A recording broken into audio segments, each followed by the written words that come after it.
I may have just figured out my problem. I can't sit down and think. I have to stand up and think.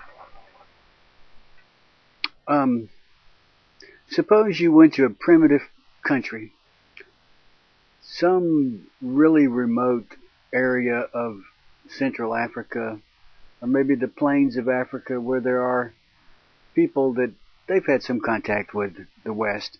So it's really hypothetical. They probably know what a cell phone is.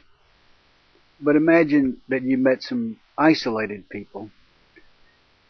There are probably a dozen on the planet somewhere. Maybe it's somewhere in the Amazon jungle. But we're going to theorize that it's on the plains of Africa. And if they saw you using your cell phone and not knowing what the cell phone was and having no idea what a telephone is or what a radio transmission is or what a satellite is, having no idea, they might laugh at you at first and assume that you're talking to yourself. And if you made the mistake of showing them that you're listening to a voice inside that little object that you hold against the side of your head, they might misinterpret that, and they might assume that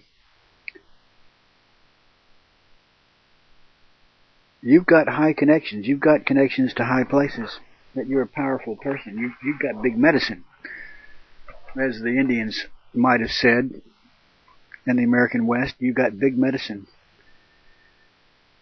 And one of them, maybe a cocky young man, might, because of his culture and his reasoning, might assume that if he could kill you, that would prove that his strength is greater than yours, that he has big medicine, more medicine than you, and that he would have connections to high places, having proved his superiority over you.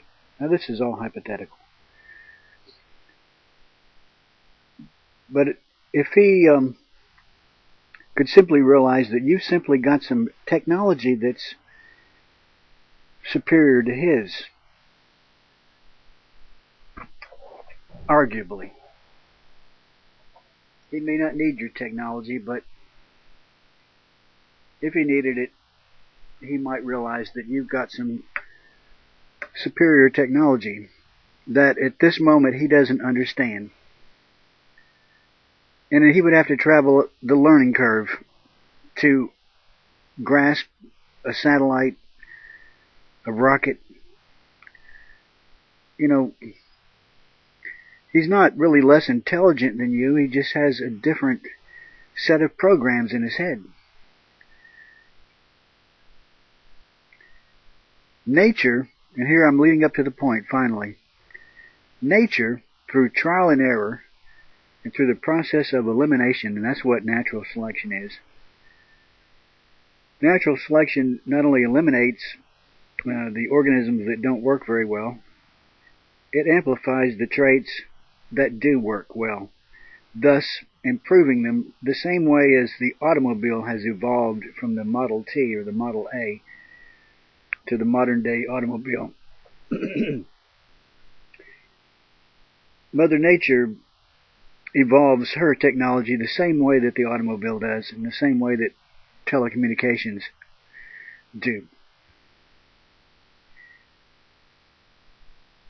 Now, just because you don't understand Mother Nature's technology, you don't understand how that you started out as the union of an ovum and a sperm cell.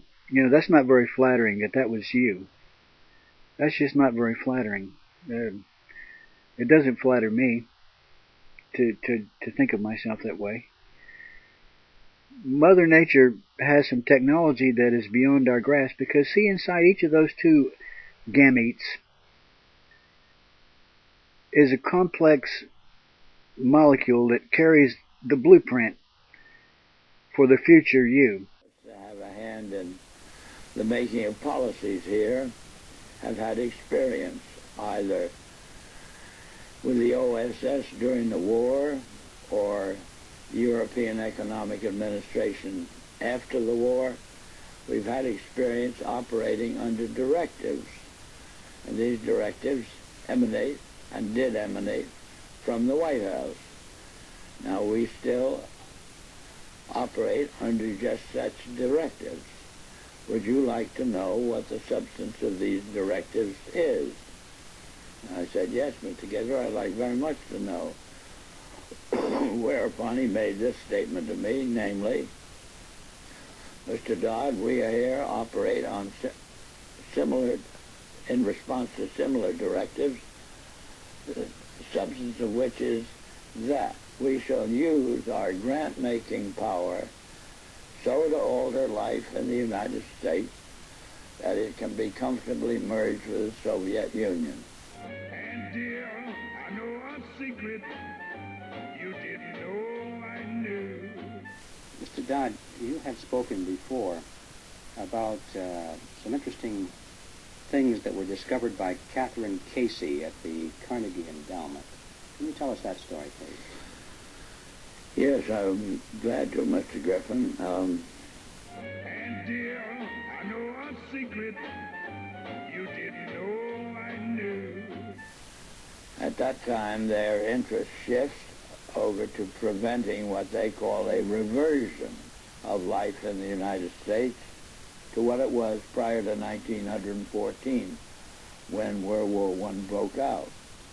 And they arrive at that point, they come to the conclusion that to prevent a reversion, we must control education in the United States.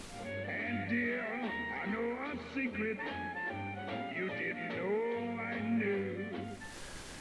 And then toward the end of the 1920s, the endowment grants to the American Historical Association $400,000 for a study of our history in a manner which points to what can this country can it look forward to in the future. And that culminates in a 7-volume study, the last volume of which is, of course, an essence and summary of the contents of the other 6.